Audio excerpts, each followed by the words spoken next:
अस्सलाम वालेकुम, क्या हाल है स्टूडेंट्स? खैरियत से होंगे आप? तो जैसे मैंने आपको कहा था और आपने काफ़ी मुझे बोला था कि पास्ट पेपर्स की प्रैक्टिस करवाएं क्योंकि एंट्री टेस्ट अभी करीब आ रही है, तो एक और मुझे पेपर मिला है 2012 का, तो उसका मैं सॉल्यूशन कर रहा हूँ केमिस्ट्री पोर्शन का। ठीक है, तो पेपर जैसे मैं आपको कहता हूं कि आपके पास अवेलेबल हो तो देख लें, वरना डिस्क्रिप्शन बॉक्स से पेपर मैंने दिया हुआ है पीडीएफ में, आप उसको डाउनलोड कर लें। अब यहां जो क्वेश्चन नंबर 1 है, वो क्वेश्चन नंबर 1 हमारे पास ये है कि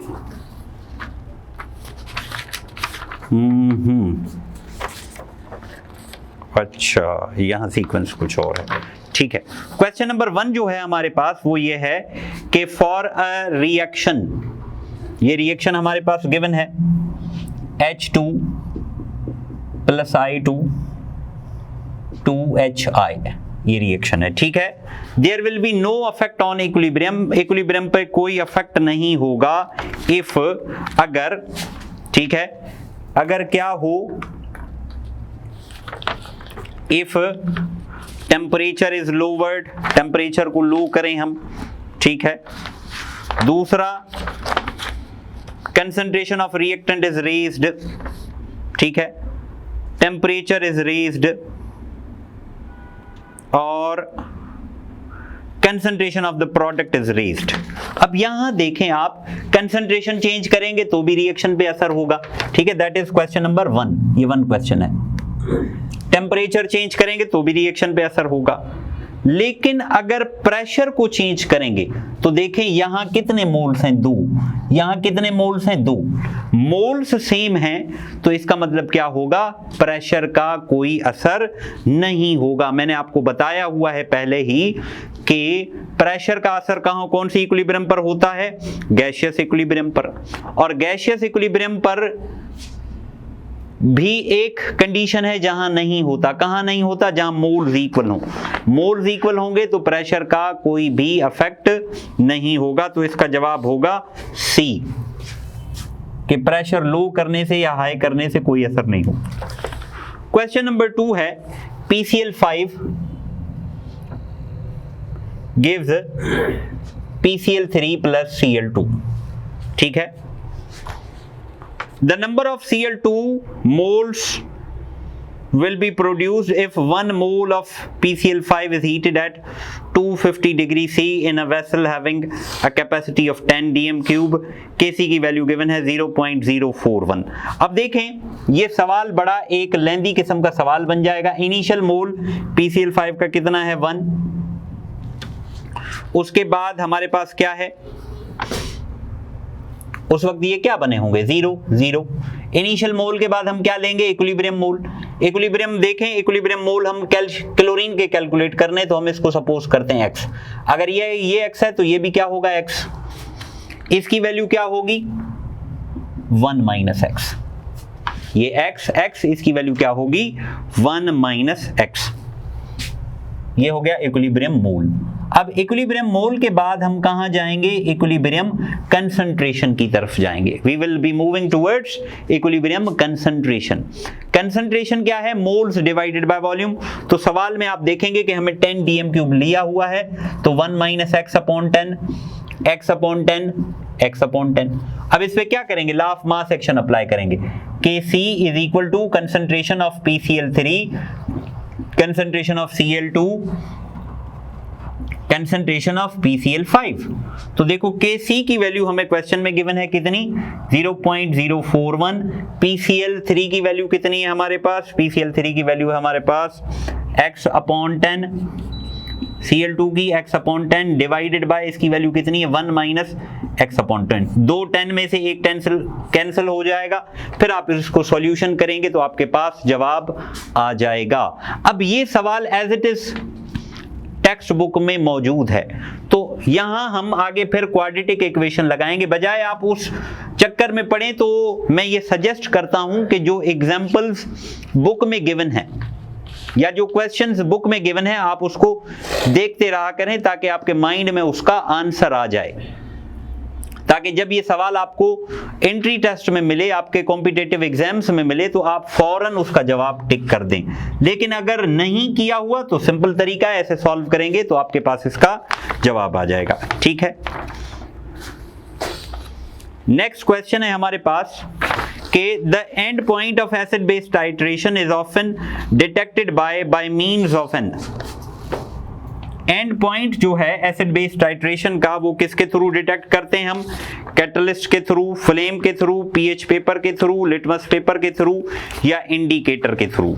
तो किसके थ्रू हो जाएगा? इंडिकेटर। इंडिकेटर हमें क्या बताता है? And point. ये क्वेश्चन नंबर 3 था।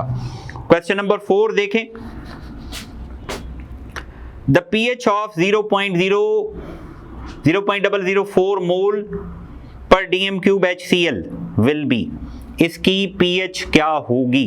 अब देखें pH के लिए हमारे पास क्या फार्मूला है? pH is equal to minus log of hydrogen ion concentration. Hydrogen ion concentration का माइनस लॉग हमें क्या देगा? pH देगा। अब HCl गिवन है, HCl की डिसोसिएशन होगी H प्लस और Cl माइनस में। तो जो कंसंट्रेशन HCl की है वही कंसंट्रेशन H की होगी। तो जो कंसंट्रेशन HCl वही कंसंट्रेशन H। तो मींस HCl की कंसंट्रेशन हमारे पास कितनी है? 0.004। तो H की भी कंसंट्रेशन कितनी होगी? 0.004। तो हम इसको लिख सकते हैं कि दिस इज 4 × 10⁻³ ठीक है जी। क्या लिख सकते हैं हम इसको? 4 × 10⁻³ तो अब इसका जवाब क्या आना चाहिए? अब या तो हम कैलकुलेशन के थ्रू जाएं या इसमें कोई ट्रिक लगाएं, लॉजिक लगाएं। याद रखो इसका जो अगर यहां 1 होता, माने इफ देयर इज 1, ये होता 1 × 10⁻³ तो इसकी pH आ जाती +3। ठीक है, लेकिन यहां 1 नहीं है, 4 है। तो अब इसकी pH क्या आनी चाहिए? इसकी pH 3 से कम आनी चाहिए, थोड़ी सी। तो 3 से कम थोड़ी सी आप ऑप्शन देखें। एक है 4 × 10⁻³, दूसरा 1 है, तीसरा 24 है, एक है 2.40। तो इसका जवाब क्या होगा? 2.40। ये कौन सा ऑप्शन है? ये ऑप्शन डी है। अब ये आप सोच रहे होंगे 2 पेपर्स मैंने क्यों रखे हैं? एक में ये ओरिजिनल पेपर है, दूसरा मैंने इसको टाइप करवाया है। तो हो सकता है कोई सवाल ऊपर नीचे हो जाए अरेंजमेंट में, तो ऐसा ना हो कि फिर मुझे दोबारा मेहनत करनी पड़े की को सेट करने के लिए। ठीक है, तो इसका डी होगा। क्या ट्रिक है कि अगर 1 वाली वैल्यू है तो एग्जैक्ट आप इसको रिवर्स कर दें, वो pH हो जाएगा। लेकिन 1 के अलावा यहां कोई और नंबर है तो या तो हम कैलकुलेटर से करें या थोड़ा सा लॉजिक लगाएं। तो यहां जो अगर 1 के अलावा कोई नंबर है तो जो एक्सपोनेंट होगा pH उससे थोड़ा सा कम होगा। क्लियर है या कोई कंफ्यूजन है? नेक्स्ट देखो, नेक्स्ट सवाल है हमारे पास कि number of atoms in 9.2 grams of Na। Question number 4, 5। 9.2 gram Na। अब इसके ऊपर शॉर्टकट लगाएं हम। Na का कितना मास है? देखो Na का मास हमारे पास कितना है? 23। ये है 9.2, मींस हाफ से थोड़ा सा कम है। तो अगर Na 1 मोल होता तो उसमें कितने एटम्स होते हमारे पास? 6.02 × 10⁻23। ठीक है, अगर 1 मोल होता तो हमारे पास कितने होते? 6.02 × 10⁻23 होते। ठीक है, हाफ मोल होता तो कितने होते? 3.01 × 10⁻23। लेकिन ये हाफ से भी थोड़ा सा कम है। तो अब ऑप्शन में देखें, हाफ से थोड़े से कम में सिर्फ एक ही ऑप्शन आता है, जो कौन सा है? जो है option B, that is option B. ठीक है, बी ऑप्शन है। या अगर फार्मूला देखें तो फार्मूला क्या लगाएंगे हम? 9.2 divided by 23 multiplied by Avogadro number and you will get the answer. Right? Question number 6. 6 question में हमारे पास क्या है? 6 क्वेश्चन में हमारे पास ये है कि PV is equal to K represents। PV K के बराबर है, ये किसको रिप्रेजेंट करता है? तो product of pressure and volume is equal to K means constant. तो मैंने आपको एक लेक्चर के दौरान बताया हुआ है कि बॉयल्स लॉ में मल्टीप्लिकेशन कांस्टेंट निकलती है, चार्ल्स लॉ में डिवीजन कांस्टेंट निकलती है। तो इसका जवाब क्या होगा? ए, बॉयल्स लॉ। 7 क्वेश्चन देखें। What volume does 400 cm cube of a sample of a gas at 700 torr occupy when the pressure is changed to 2 atm। अब यहां देखो वॉल्यूम बनाते हैं हम, V1 कितना है 400 cm क्यूब, P1 कितना है 700 torr, ठीक है। V2 कैलकुलेट करना है, P2 है हमारे पास 2 atm। पहले तो याद रखो दोनों यूनिट्स को सेम करें, या इसको एटीएम में करो या इसको टॉर में करो। अगर इसको एटीएम में करोगे तो डिवाइड करोगे 760 के साथ, अगर इसको टॉर में करोगे तो मल्टीप्लाई करोगे 760 के साथ, जो आपको सही लगे उसके थ्रू आप कर लें। हम इसको डिवाइड कर देते हैं 700 डिवाइडेड बाय 760 तो 0 0, इससे डिवाइड करेंगे तो ये आ जाएगा 0.92 एटीएम। देखें 0.92 से प्रेशर हुआ है ट्वाइस। देखो मैं लॉजिकली बताने की कोशिश कर रहा हूं, प्रेशर अगर ट्वाइस हुआ है, बल्कि ट्वाइस से भी थोड़ा सा ज्यादा, तो वॉल्यूम क्या हुआ होगा, कम हुआ होगा। मान लो अगर ये 0.92 नहीं रखता मैं, इसकी जगह 1 सपोज करें, 1 से 2 प्रेशर ट्वाइस, तो वॉल्यूम 400 से क्या हो जाएगा हाफ 200, 400 से क्या होगा 200। लेकिन ये हाफ से भी थोड़ा ज्यादा बड़ा है, तो मींस आपका आंसर 200 से भी कम आना चाहिए। तो 200 से थोड़ा सा कम आना चाहिए। ऑप्शन आप देखेंगे 14,000 है, 184 है, 0.184 है, 140 है, 0.00184 cm क्यूब है। तो क्या होना चाहिए, the most correct option will be हमारे पास है 184, माना बी। फार्मूले से करना चाहो तो फार्मूला भी है हमारे पास, P1 V1 is equal to P2 V2। हमें V2 कैलकुलेट करना है, तो क्या हो जाएगा P1 V1 upon P2 is equal to V2। Values हैं आपके पास, वो रखेंगे, you will get the answer. Next सवाल देखो, question number 8। In an atom, no two electrons can have same set of 4 quantum numbers। मैं क्लास में बोलता रहता हूं आपको कि स्टेटमेंट एज इट इज आ जाती है और ये टोकन क्वेश्चन होता है हमारे लिए, मींस हमारे नंबर पक्के आ सकते हैं इसमें बगैर किसी कटौती के। तो in an atom, no two electrons can have same set of 4 quantum numbers। ये किसका रूल है, किसकी स्टेटमेंट है, that is Pauli's exclusion principle. Pauli's exclusion principle कौन सा ऑप्शन है इसमें, बी, ठीक है। क्वेश्चन नंबर 9 देखो, क्वेश्चन नंबर 9 है the geometry of BF3 molecule. ये जो लास्ट पेपर मैंने सॉल्व करवाया था वहां भी यही सवाल था, लेकिन डिफरेंट पैटर्न से। तो BF3 की जो ज्योमेट्री है वो कौन सी है, प्लेनर ट्राइगोनल। प्लेनर ट्राइगोनल माना option D, geometry of BF3 is, तो क्वेश्चन नंबर इसका ऑप्शन क्या है, डी। अब BF3 की प्लेनर ट्राइगोनल है, मैंने आपको क्लास में लिखवाया हुआ है कि सेंट्रल एटम के गिर्द आप इलेक्ट्रॉन पेयर्स को काउंट करें, ठीक है, या सेंट्रल एटम के सिग्मा बॉन्ड्स काउंट करें, ठीक है। सिग्मा बॉन्ड्स, जितने सिग्मा बॉन्ड होंगे उस हिसाब से उसके पेयर होंगे, ठीक है। तो 3 पेयर हैं सेंट्रल एटम के गिर्द, तो trigonal planar, that is option D. इसके बाद क्या है हमारे पास, इसके बाद ये है कि कंप्लीट द फॉलोइंग इक्वेशन। एक इक्वेशन गिवन है, उसको कंप्लीट करना है।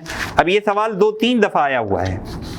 बेरिलियम, क्वेश्चन नंबर 10 है, बेरिलियम है हमारे पास। बेरिलियम में क्या है, 4 9 प्लस हीलियम माना अल्फा रे की बम्बार्डमेंट, साथ में हमारे पास यहां लिखा हुआ है डैश, फिर लिखा हुआ है न्यूट्रॉन। अब देखो न्यूट्रॉन इधर आ गया तो नीचे ऑप्शन में क्या बनेगा, यहां कौन आएगा, कार्बन आएगा। क्यों, क्योंकि एटॉमिक नंबर कितना है 6, मास नंबर 9 और 4 हो गए 13, एक इधर चला गया मास नंबर 12, तो C6 और 12 मास नंबर वाला आना चाहिए। तो इसका जवाब 10 का क्या होगा, 10 का जवाब होगा C6 12। देखूं ये कौन सा नंबर लिखा हुआ है, ये लिखा हुआ है A, तो इसका करेक्ट ऑप्शन होगा A, 10 का ऑप्शन होगा A, ठीक है। उसके बाद क्वेश्चन नंबर 11 में हमारे पास कॉन्फ़िगरेशन गिवन है। चलो ठीक है, ये तो एक साथ है, 1s2 1s2 2s2 2p6 3s2 3p5। अब देखो लास्ट शेल में 7 इलेक्ट्रॉन्स हैं तो ये हैलोजन होगा। ऑप्शन में देखो हैलोजन्स कितने हैं, 2, एक क्लोरीन है दूसरा आयोडीन है। अगर टोटल इलेक्ट्रॉन्स काउंट कर रहे हैं आप तो ये 17 है, तो 17 इलेक्ट्रॉन्स किस में आते हैं, क्लोरीन में, तो मींस इसका ऑप्शन होगा सी। यहां देखो कौन सा है, सी।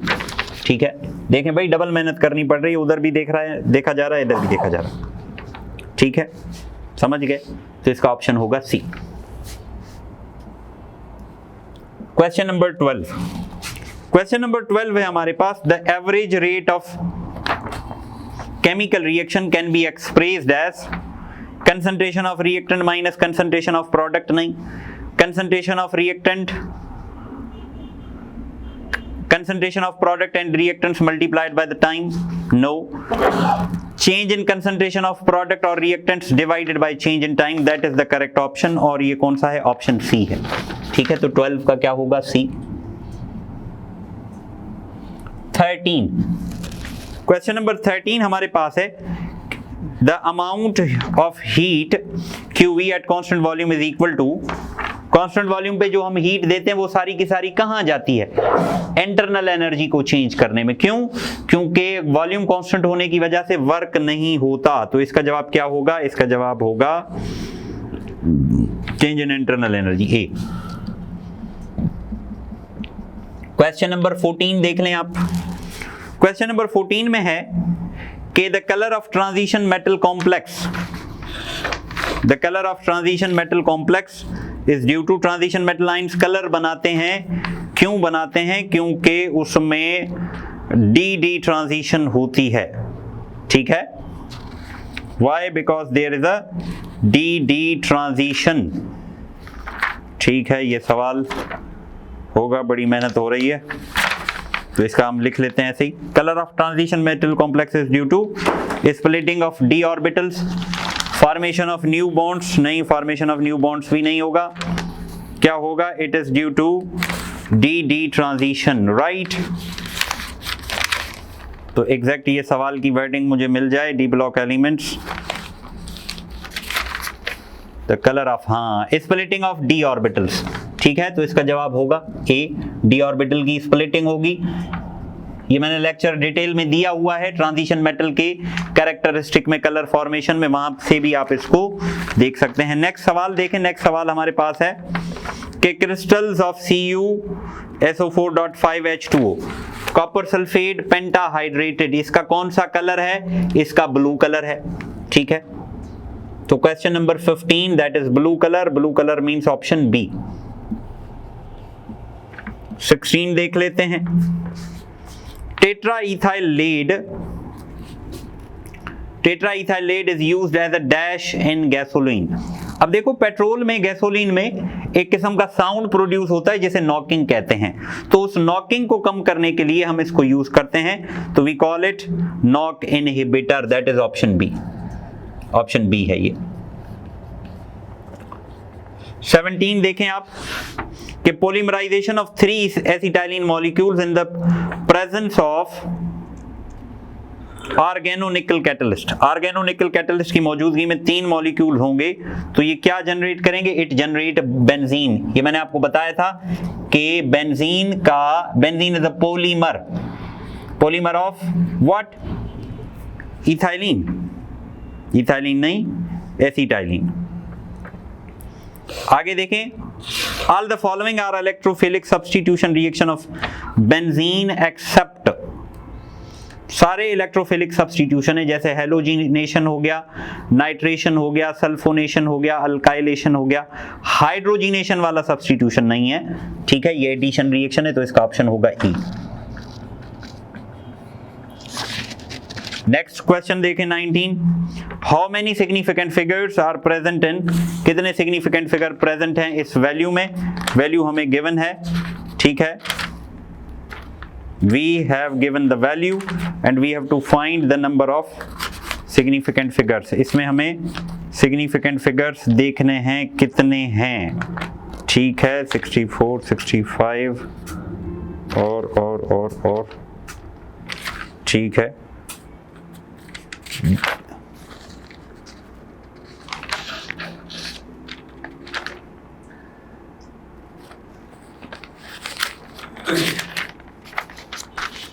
चलो ये सिग्निफिकेंट फिगर आप देख लीजिएगा।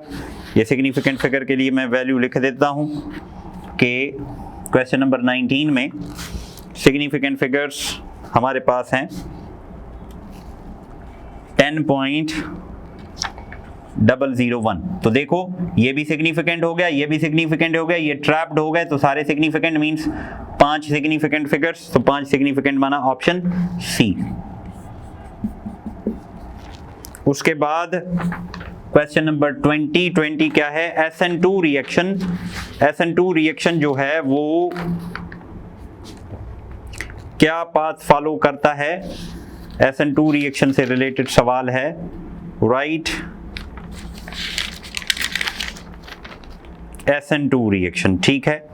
तो SN2 रिएक्शन क्या है, SN2 reaction means biomolecular nucleophilic substitution reaction. तो ये क्या होगा, 2 स्टेप्स में होगा, नहीं 1 स्टेप में होगा, 1 step biomolecular nucleophilic substitution reaction. तो इसका जवाब होगा बी, ठीक है। 1 स्टेप में होगा, 2 मॉलिक्यूल इन्वॉल्व होंगे, तो दैट इज ऑप्शन बी, ठीक है। अगला सवाल देखें, the journal formula of Easter. Easter का जर्नल फार्मूला क्या है, आपको पता होगा कि C double bond OR is the formula for Easter, और यहाँ पे कोई अल्काइल ग्रुप अटैच हो, हाइड्रोजन भी अटैच हो, लेकिन ऑप्शन में अल्काइल से रिलेटेड है। और ये हमारे पास ऑप्शन कौन सा है, दिस इज ऑप्शन ई, ठीक है। तो ये पेपर, पास्ट पेपर्स आपके पास जो आपको सॉल्यूशन करवाना हो तो आप मुझे भेज दें, तो मैं उसको सॉल्व कर दूंगा। नेक्स्ट सवाल है, a dipolar charge but overall electrically neutral. तो ये एक सिंपल सीधी सी डेफिनेशन है, दैट इज ज़्वेटर आइन, ठीक है। तो ये क्या है, ज़्वेटर आइन। ये 21 था आई थिंक, हाँ 21, ये 22। तो zwitter ion that is in option C, option C में है। 23 है हमारे पास, what is the correct IUPAC name of a organic compound. Organic compound हमारे पास गिवन है और इसका हमें IUPAC नेम लिखना है। कंपाउंड ये है, देख लो, CH3 CH2 COOH 1 2 3, तो इसका नाम क्या होगा, 3 कार्बन है तो प्रोपेनोइक एसिड हो जाएगा, तो इसका जवाब होगा सी।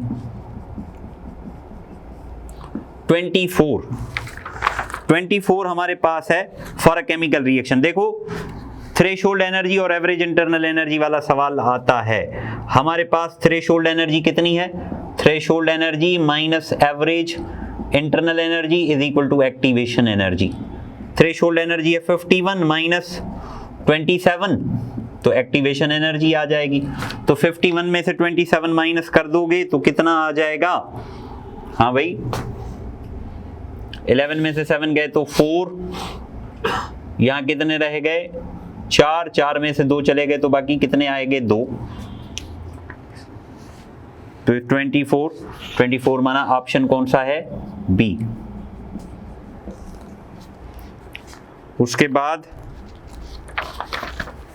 एवरेज इंटरनल एनर्जी वाला हो गया, राइट, हाँ।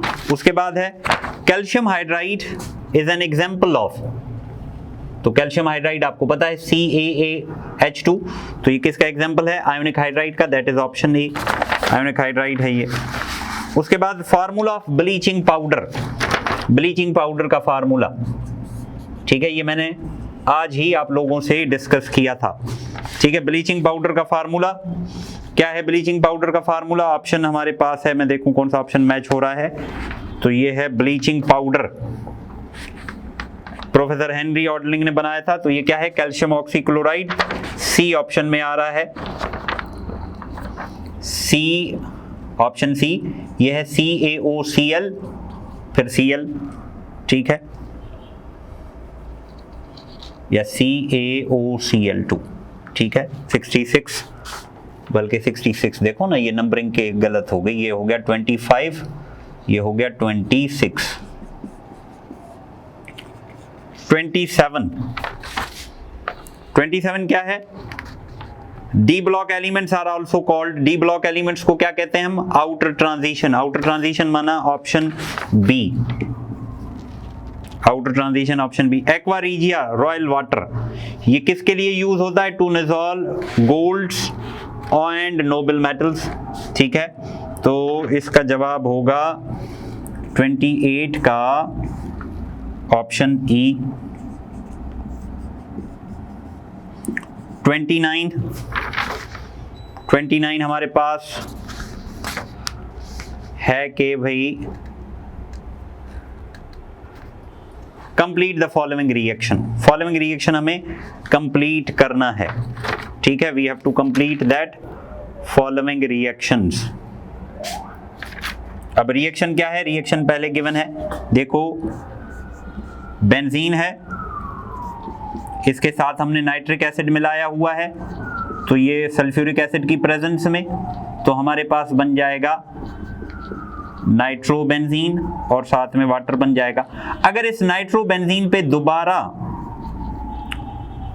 नाइट्रिक एसिड मिलाएं तो क्या प्रोडक्ट बनेगी? तो अब आप खुद ही देख लें कि रिंग खाली है तो ग्रुप कहीं भी जा सकता है, लेकिन अगर रिंग ऑक्यूपाइड है, if the ring is occupied then the position of the ring is decided by the group which is already present on the ring।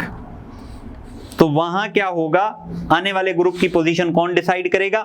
जो पहले से मौजूद है। तो नाइट्रो ग्रुप है, नाइट्रो ग्रुप आने वाले ग्रुप को कहां भेजेगा? मेटा पे। तो मेटा प्रोडक्ट कहां है? Meta product is in option C. Option C में हमारे पास जो प्रोडक्ट है वो कौन सी प्रोडक्ट है? मेटा प्रोडक्ट, ठीक है। तो that is the meta product, और वो ऑप्शन हमारे पास यहां देखूं मैं कौन सा है? सी। तो 29 का सी। क्वेश्चन नंबर 30 क्वेश्चन है हमारे पास कि silver mirror is form. Silver mirror जो टेस्ट होता है वो कहां बनता है? आपको पता है कि सिल्वर मिरर कहां बनता है टेस्ट? वो बनता है टॉलरेंस टेस्ट में। तो दैट इज ऑप्शन ए, ठीक है। तो that is all from today's solution of the paper. I hope आपको समझ में आया होगा, ठीक है। पेपर को डाउनलोड कर लें, इसमें कोई कंफ्यूजन हो तो मेरे से आप पूछ लें। Thanks for watching. Allah Hafiz.